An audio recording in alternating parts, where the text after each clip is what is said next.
Hey guys, Nick Espinoza, your Chief Security Fanatic here, and today I'm asking the question, is it a national government's job to protect its citizens online? And the reason why I'm talking about this is there's actually some very interesting news coming out of Brazil, because for nearly a year, Brazil has been targeted with a new type of router attack that we are not seeing anywhere else in the world.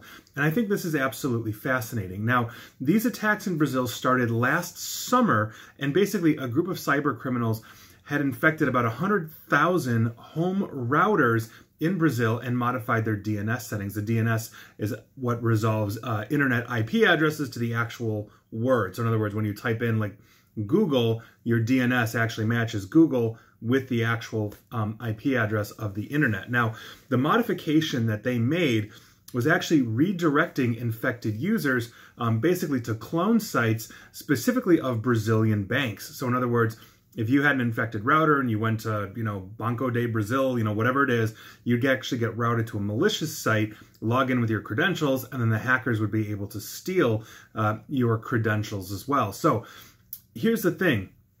We saw a second wave in April of 2019 this year.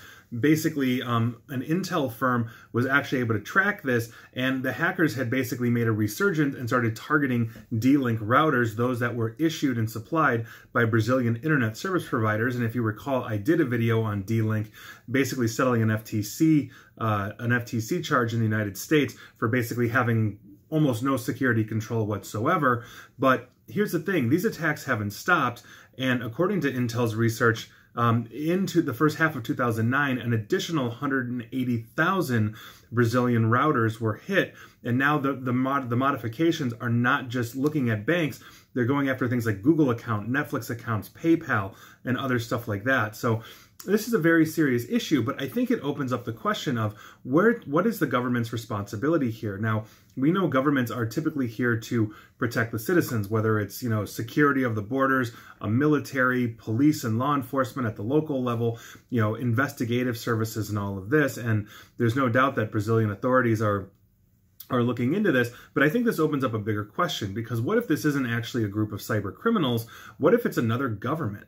And so when we're looking at this, we know that other governments probe other governments and all of this. Russia probes the United States probes Russia, China probes everybody, and vice versa, and all this kind of stuff. And so where does the government's involvement in our lives, in our internet lives and our internet connections begin and end? Do we allow them to have more advanced security on our behalf? In other words, we are relying on our government to ensure the security of the internet, within our borders. But the problem is the internet's very confederated. I can literally right now go spin up a hosting service and literally put a shingle out there on the internet. And so how do we combat that? How do we look at that? How do we catalog that? Is the government even able to do that? I mean, then that's the other question. So I think it's very important. But when we are looking at, let's say, a national infrastructure like Brazil, where their citizens, hundreds of thousands of them, are being targeted by criminals to literally infect routers that are issued by internet service providers, where does the government's responsibility begin and end with that? And I think that's pretty, I think it's a pretty important question. And if you're in Brazil, I hope you're not one of the hundreds of thousands of people that now have an infected router.